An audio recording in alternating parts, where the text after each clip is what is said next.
ಶ್ರೀ ಶಿವಪುರಾಣ ಪಾರ್ವತಿ ಖಂಡ.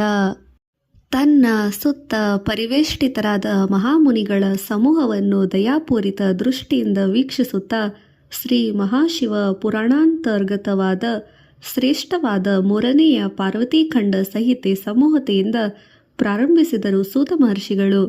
ಎಲ್ಲ ಶ್ರದ್ಧಾಳುಗಳು ಕೇಳುತ್ತಾ ಕುಳಿತರು. ಯಜ್ಞಕುಂಡದಲ್ಲಿ ಆತ್ಮಾರ್ಪಣ ಮಾಡಿ ಸತೀದೇವಿಯು ಮರಣಿಸಿದ ಮೇಲೆ ಈಶ್ವರನಿಗೆ ಬಹಳವಾದ ವೈರಾಗ್ಯವು ಉಂಟಾಯಿತು. ಅದರಿಂದ ಮಹಾದೇವನ ಮನಃಶಾಂತಿಯು ಹೊರಟು ಹೋಗಿ ಆ ಅವಸ್ಥೆಯಲ್ಲಿ ಆತನು ಒಂದು ಸ್ಥಳದಲ್ಲಿ ನಿಲ್ಲಲು ಸಾಧ್ಯವಿಲ್ಲದೆ ನಿರಂತರವಾಗಿ ಸಂಚರಿಸುತ್ತಲೇ ಇದ್ದನು. ಹೀಗೆ ಸ್ವಲ್ಪ ಕಾಲ ಹಿಮಾಲಯದ ಪರ್ವತದಲ್ಲಿ ಸಂಚರಿಸುತ್ತಿದ್ದಾಗ ಅಲ್ಲಿ ಒಂದು ದಿವ್ಯ ಸುಂದರ ಪ್ರದೇಶದಲ್ಲಿ ಮಹಾದೇವನ ಮನಸ್ಸಿನಲ್ಲಿ ಸ್ವಲ್ಪ ಉಲ್ಲಾಸ ಉಂಟಾಯಿತು. ಅದರಿಂದಾಗಿ ಆ ಪ್ರದೇಶದಲ್ಲಿಯೇ ತಪೋನಿಷ್ಠನಾಗಬೇಕೆಂದು ಭಾವಿಸಿ ಅಲ್ಲಿ ತಪಸ್ಸು ಮಾಡಲು ಸಿದ್ಧನಾದನು ದೇವದೇವನು. ಹೀಗಿದ್ದಾಗಲೇ 3 ಲೋಕಗಳಲ್ಲೂ ಏನೇನೋ ಮಾರ್ಪಾಡುಗಳು, ಬದಲಾವಣೆಗಳು, ಸೇರುವಿಕೆಗಳು ಇತ್ಯಾದಿ ವಿಷಯಗಳು ಜರುಗಿದವು. ತಾರಕಾಸುರನು ಹಿಂದೆ ಶಿವನಿಗೆ ತಪಸ್ಸನ್ನು ಮಾಡಿ ವರವನ್ನು ಪಡೆದಿದ್ದ. ಅವನಿಗೆ ಶಿವಪುತ್ರನಿಂದಲೇ ಮರಣ ಬರುವುದು ಎಂಬ ವರಗರ್ವಿತ ದಾನವನ ಪೀಡೆ ದೇವತೆಗಳಿಗೆ ಅಧಿಕವಾದ ತೊಂದರೆಯನ್ನು ಕೊಡುತ್ತಾ ಇದ್ದಿತು. ಶಿವನ ಸಂಜಾತ ಪುತ್ರನಿಂದಲೇ ವಿನಃ ಮತ್ತೆ ಯಾರಿಂದಲೂ ತಾರಕನನ್ನು ಜಯಿಸುವುದು ಸಾಧ್ಯವಿಲ್ಲ. ಆದರೆ ಹೆಂಡತಿ ಇಲ್ಲದ ಶಿವನು ತಪೋದೀಕ್ಷೆಯಲ್ಲಿರಲು ಇದು ಹೇಗೆ ಸಾಧ್ಯ? ವಿಷ್ಣುವಿನೊಡನೆ ಸಮಾಲೋಚನೆ. ಬ್ರಹ್ಮಾದಿ ದೇವತೆಗಳೆಲ್ಲರೂ ವಿಷ್ಣುವಿನೊಡನೆ ಕರೆದು ಮಂತ್ರಾಲೋಚನೆ ಮಾಡಿದರು. ಯಾವುದಾದರೂ ರೀತಿಯಲ್ಲಿ ಪರಮಶಿವನನ್ನು ಒಪ್ಪಿಸಿ ಯಾರಾದರೊಬ್ಬಳು ಕನ್ಯೆಯನ್ನು ಹುಡುಕಬೇಕು. ಆ ಕನ್ಯೆಯನ್ನು ತಂದು ವಿವಾಹ ಮಾಡಬಹುದು ಎಂದುಕೊಳ್ಳೋಣ. ಆದರೆ ಆ ಸ್ತ್ರೀಯು ಶಿವನ ತೇಜೋಪುಂಜಕ್ಕೆ ಸರಿಸಮಾನಳಾಗುತ್ತಾಳೆಯೇ ಎಂಬ ಸಂದೇಹವು ಉತ್ಪನ್ನವಾಯಿತು. ಅದು ನಿಜವೇ.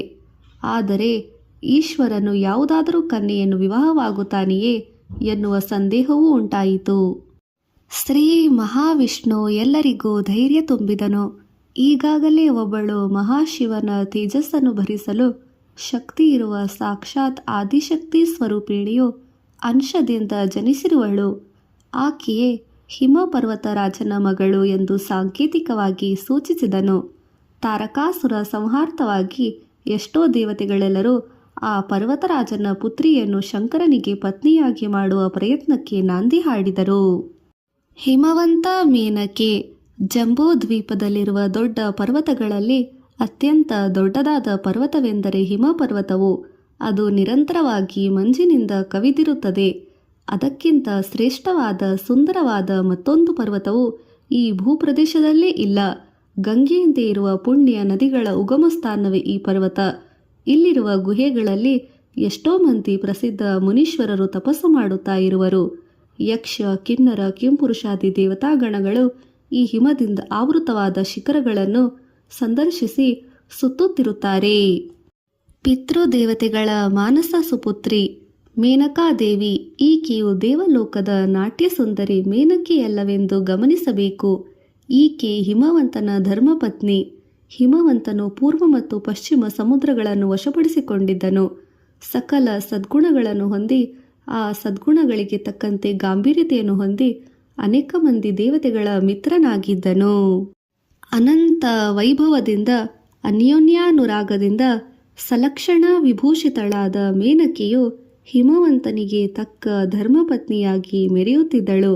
ಆ ದಂಪತಿಗಳಿಬ್ಬರು ದಾಂಪತ್ಯ ಸೌಖ್ಯವನ್ನು ಅನುಭವಿಸುತ್ತಾ ಯಥೇಚ್ಛವಾಗಿ ಆನಂದಿಸುತ್ತಾ ಇದ್ದರು. ಸದಾ ದೇವತೆಗಳನ್ನು ಆಧರಿಸುವ ಉದಾರ ಸ್ವಭಾವಿಯಾದ ಹಿಮವಂತನನ್ನು ತಮಗೆ ಜರುಗಿದ್ದ ಸತ್ಕಾರಾದಿ ಭೋಗಗಳಿಂದ ಸಂತುಷ್ಟಗೊಂಡ ದೇವತೆಗಳು ಯಥೇಚ್ಛವಾಗಿ ಹಿಮವಂತನನ್ನು ಕೊಂಡಾಡಿದರು. ಪುತ್ರ ಪುತ್ರಿಕಾದಿ ಸತ್ಸಂತಾನ ಪ್ರಾಪ್ತಿರಸ್ತು ಎಂದು ಆಶೀರ್ವದಿಸಿದರು. ಕಾಲ ಕ್ರಮೇಣವಾಗಿ ಅವರಿಗೆ ಆದಿಪರಾಶಕ್ತಿ ಅನುಗ್ರಹದಿಂದ ಮೇನಕ ಎಂಬ ಪುತ್ರನು ಜನಿಸಿದನು. ಜನಿಸಿದ ಆ ಮಗುವಿಗೆ 2 ರೆಕ್ಕೆಗಳಿದ್ದವು. ಅದು ಪಕ್ಷಿಗಳಂತೆ ಒಂದೆಡೆಯಿಂದ ಮತ್ತೊಂದೆಡೆಗೆ ಹಾರಾಡುತ್ತಾ ಇದ್ದಿತು. ಒಂದಾನೊಂದು ದಿವಸ ಆತನು ಮಾಡಿದ ತಪ್ಪಿನಿಂದಾಗಿ ಲೋಕಕಂಟಕನಾಗಿ ಎಣಿಸಿ ಇಂದ್ರನು ಕೋಪದಿಂದ ಆತನ 2 ರೆಕ್ಕೆಗಳನ್ನು ಕತ್ತರಿಸಿ ಹಾಕಲು ಯೋಚಿಸಿದನು. ವಜ್ರಾಯುಧದಿಂದ ತನಗೆ ಕೇಡು ಒದಗುವುದೆಂದು ತಿಳಿದು ಸುರಪತಿಯ ಕೋಪವು ಕಮ್ಮಿಯಾದ ನಂತರ ಆತನ ಬಳಿ ಶರಣು ಹೋಗಿ ಅಭಯವನ್ನು ಯಾಚಿಸಿದನು. ಮೇನಾಕ ತನ್ನ ರೆಕ್ಕೆಗಳ ಸಹಾಯದಿಂದ ಆಗಿಂದಾಗಿ ತಂದೆ ತಾಯಿರನ್ನು ನೋಡಲು ಬರುತ್ತಿದ್ದನು. ಪಾರ್ವತಿ ಜನನ. ಮೇನಕಾದೇವಿಗೆ ಆದಿಶಕ್ತಿಯ ವರಪ್ರಭಾವದಿಂದ ಪುತ್ರಿಯು ಜನಿಸುವ ಸಮಯ ಸಮೀಪಿಸುತ್ತಿತ್ತು. ಆಕೆಯು ಗರ್ಭವತಿಯಾದಳು. ಹಿಮವಂತ ಮತ್ತು ಆತನ ಪರಿವಾರ ಸಮೂಹಕ್ಕೆ ಅತ್ಯಂತ ಆನಂದವಾಯಿತು. ಒಂದಾನೊಂದು ಶುಭ ದಿನ ಆಕೆಗೆ ಪ್ರಸವವಾಗಿ ಒಂದು ಹೆಣ್ಣು ಮಗು ಜನಿಸಿತು. ಆ ಬಾಲಿಕೆಯ ಜನನದ ಸಮಯದಲ್ಲಿ ಅನೇಕ ಶುಭ ಶಕುನಗಳು ಉಂಟಾಯಿತು. ಮೇಘಗಳು ಆನಂದದಿಂದ ಮಳೆ ಸುರಿಸಿದವು. ದೇವತೆಗಳು ಪುಷ್ಪ ವೃಷ್ಟಿ ಗರೆದರು. ಗಂಧರ್ವರು ತಮ್ಮ ಗಾನ ಪ್ರಾವೀಣ್ಯತೆಯಿಂದ ಹಾಡುತ್ತಿರಲು ವಿದ್ಯಾಧರ ಅಪ್ಸರ ಸ್ತ್ರೀಯರು ನಾಟ್ಯವಾಡುತ್ತಿದ್ದರು. ಎಲ್ಲರೂ ತಮ್ಮ ತಮ್ಮ ಆನಂದವನ್ನು ಪ್ರದರ್ಶಿಸುತ್ತಿದ್ದರು. ಆ ಬಾಲಕಿಯು ಅಪೂರ್ವ ವರ್ಚಸ್ವಿನಿ, ರೂಪ ಲಾವಣ್ಯಿನಿ, ವಿಲಾಸಿನಿ, ಶ್ಯಾಮವರ್ಣ ಶೋಭಿನಿ. ಜಾತಕರ್ಮ ನಾಮಕರಣ ಸಮಯದಲ್ಲಿ ಕಾಳಿ ಎಂದು ಹೆಸರಿಸಿದರು. ಪರ್ವತರಾಜನ ಪುತ್ರಿಯಾದ್ದರಿಂದ ಪಾರ್ವತಿ ಎಂಬ ಹೆಸರಿನಿಂದ ಎಲ್ಲರೂ ಕರೆಯತೊಡಗಿದರು. ಆ ಹೆಸರೇ ಆಕೆಗೆ ಸಾರ್ಥಕವೆನಿಸಿತು. ಆಕೆಯು ಕಾರಣ ಜನ್ಮಗಳಲ್ಲವೇ. ಆಕೆಯು ಹುಟ್ಟಿದ ದಿನದಿಂದಲೇ ಮೇನಕೆ ಹಿಮವಂತರಿಗೆ ಪ್ರತಿದಿನ ಒಂದಲ್ಲ ಒಂದು ಶುಭ ಅನುಭವವು ಆಗುತ್ತಿತ್ತು. ಬಾಲ್ಯದಿಂದಲೇ ಆಕೆಗೆ ಶಿವನಾಮೋಚ್ಚಾರಣೆಯಲ್ಲಿಯೇ ಅತ್ಯಂತ ಆಸಕ್ತಿ. ಪ್ರತಿ ಸಾರಿಯೂ ಮಾತಿನ ಸಂದರ್ಭದಲ್ಲಿ ನಿರಂತರ ಶಿವಪ್ರಸಂಗಾನುರಕ್ತಳಾದ ಪಾರ್ವತಿ ಹಿಮವಂತರ ಮಧ್ಯೆ ಎಷ್ಟೋ ಸಾರಿ ಶಿವಲೀಲಾ ಪ್ರಸಂಗಗಳ ವಿಚಾರವನ್ನು ಚರ್ಚಿಸುತ್ತಿದ್ದು, ತಂದೆಯೇ, ಈ ಲೋಕದಲ್ಲಿ ಅತ್ಯಂತ ಸಸೂರ್ಯಮಾನವಾದ ದೇವರೆಂದರೆ ಆ ಶಿವ ಆದಿದೇವನೇ ಅಲ್ಲವೇ? ಹೌದು ಮಗಳೇ, ಆ ಮಹಾದೇವನ ಲೀಲಾ ಸೃಷ್ಟಿಯ ಈ ಸಮಸ್ತ ಜಗತ್ತು. ಆತನನ್ನು ಸೇವಿಸುವವರು ಇಹಪರ ಎರಡನ್ನೂ ಅಮಿತಾನಂದವನ್ನು ಹೊಂದುವ ಸಾಧ್ಯವಿದೆ. ಪರಮಾನಂದವನ್ನು ಹೊಂದಲು ಸಾಧ್ಯ. ಆತನ ನಿವಾಸ ಯಾವುದು? ಒಂದೇ ಪ್ರದೇಶವೆಂದು ಹೇಗೆ ಹೇಳುವುದು? ಆತನು ಸರ್ವಾಂತರ್ಯಾಮಿ. ಆತನು ರೂಪ ರೇಖೆ ವಿಲಾಸಗಳೇನು? ತೆಳ್ಳಗಿನ ದೇಹ, ಅದನ್ನು ಮುಚ್ಚಲು ಅದರ ಮೇಲೆ ಗಜಚರ್ಮ, ಜಟಾಜೂಟ, ಸರ್ಪಹಾರ ಶೋಭಿತನು. ಶೂಲ ಡಮರುಗಳನ್ನು ಹಿಡಿದಿರುವವನು. ರುದ್ರಾಕ್ಷ ಮಾಲೆಯನ್ನು ಧರಿಸಿ ಶರೀರವೆಲ್ಲವನ್ನು ವಿಭೂತಿಯನ್ನು ಧರಿಸಿ ತನ್ನ ದೇಹಕಾಂತಿಯನ್ನು ಸರ್ವ ದಿಕ್ಕುಗಳಲ್ಲೂ ಪ್ರಸರಿಸುವಂತೆ ಮಾಡುತ್ತಿರುವವನು. ಶಾಂತ ಸ್ವಭಾವಿಯು, ಚಂದ್ರರೇಖಾಧರನು. ಆ ಮಹಾದೇವನು ತ್ರಿನೇತ್ರಧಾರಿಯೂ ಕೂಡ. 3 ಕಣ್ಣುಗಳು ಏತಕ್ಕೆ? 2 ಕಣ್ಣುಗಳು ಸಾಧಾರಣ ದಯಾಪೂರ್ಣ ದೃಷ್ಟಿಯಿಂದ ನೋಡಲು, 3ನೇ ಕಣ್ಣು ಆತನ ತಪೋಶಕ್ತಿಯ ಚಿಹ್ನೆ. ಅದು ಅಗ್ನಿ ಸಂಯುಕ್ತವಾದು. ಅದನ್ನು ತೆರೆದು ನೋಡಿದರೆ 3 ಲೋಕಗಳು ಭಸ್ಮ ವಿಭೂತಿಯಾಗುತ್ತದೆ. ಅಷ್ಟೇ ಅಲ್ಲ, ಆತನನ್ನು ಎಷ್ಟೊಂದು ವಿವರಿಸಲು ಯಾರಿಗೆ ಸಾಧ್ಯವಮ್ಮ? ಆತನ ನಿವಾಸ ಸ್ಥಾನವು ಕೈಲಾಸ. ವಜ್ರ ಪರಶು ಖಡ್ಗಾದಿ ಆಯುಧಗಳನ್ನು ಧರಿಸಿದ ಮಹಾಶಿವನ ಸಂಶಾನ. ಸಂಚಾರ ವೇಳೆಯಲ್ಲಿ ಭೂತ ಪ್ರೇತ ಪಿಶಾಚಿ ಗಣಗಳೆಲ್ಲವೂ ಆತನನ್ನು ಸೇವಿಸುತ್ತಾ ಇರುವವು. ಇದೆಲ್ಲ ಏತಕ್ಕಾಗಿ? ಅದು ಪ್ರಸ್ತುತ ನಿನಗೆ ಅರ್ಥವಾಗದಮ್ಮ. ಶಿವನ ವೈರಾಗ್ಯದ ಚಿಹ್ನೆ ಅದೆಲ್ಲ.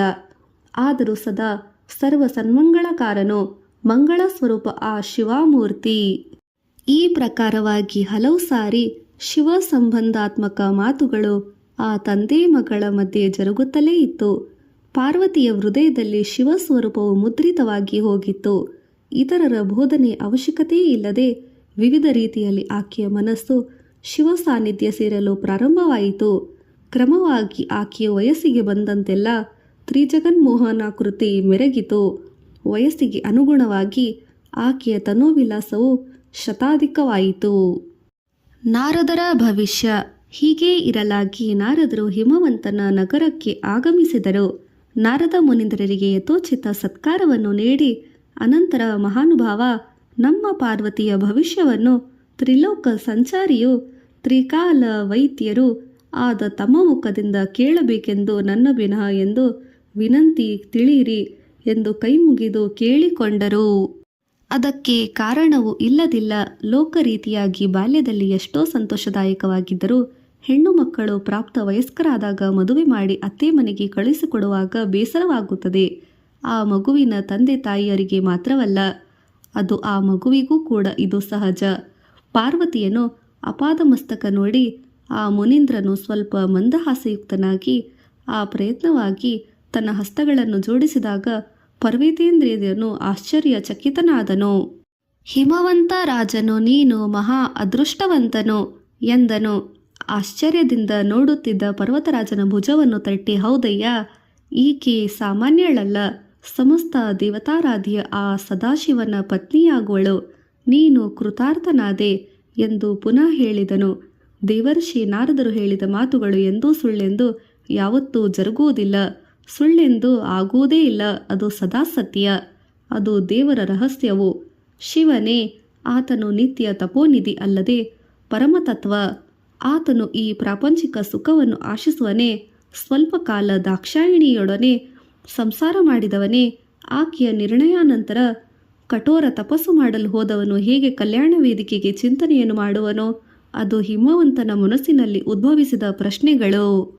ಒಂದು ಕಡೆ ನಾರದರು ಹೇಳಿದ ಭವಿಷ್ಯವಾಣಿಯಿಂದ ಆನಂದವಾದರೆ, ಮತ್ತೊಂದು ಕಡೆ ಶಿವನ ಸನ್ನಿಧಿಯಿಂದ ಪಾರ್ವತಿಯನ್ನು ನಿಲ್ಲಿಸುವ ರೀತಿಯನ್ನು ಜರುಗುವುದೋ ಎಂಬ ಚಿಂತೆಯಲ್ಲಿ ಮೂಡಿತು.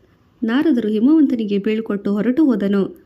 ಆ ಸಮಯದಲ್ಲೇ ಶಿವನ ಸಪರಿವಾರ ಸಮೇತವಾಗಿ ತನ್ನ ಗಿರಿ ಶಿಖರಗಳಲ್ಲಿ ಒಂದೇ ಶಿಖರದ ತಪೋದೀಕ್ಷೆಗೆ ಬಂದ ವರ್ತಮಾನದಲ್ಲಿ ಕೇಳಿ ಪರಮಾನಂದ ಭರಿತನಾದನು. ಪರ್ವತರಾಜನು ತನ್ನ ಯೋಚನೆಯು ಕೈಗೂಡುವುದು ಎಂದು ಸಂತೋಷಿಸಿದನು. ತನ್ನ ಸುಕುಮಾರಿಯಾದ ಪಾರ್ವತಿಯನ್ನು ಶಿವಾರಾಧನೆ ನಿತ್ಯ ಕೃತ್ಯಗಳಿಗೆ ಸಾಕ್ಷಾತ್ ಆತನು ಸನ್ನಿಧಿಗೆ ಪ್ರವೇಶಗೊಳಿಸಲು ನಿಶ್ಚಯಿಸಿದನು. ಒಂದು ಶುಭ ದಿವಸ ತನ್ನ ಮಗಳನ್ನು ಕರೆದುಕೊಂಡು ಶಿವನ ದರ್ಶನಕ್ಕಾಗಿ ಶಿವನ ದರ್ಶನಾರ್ಥವಾಗಿ ಹೊರಟನು.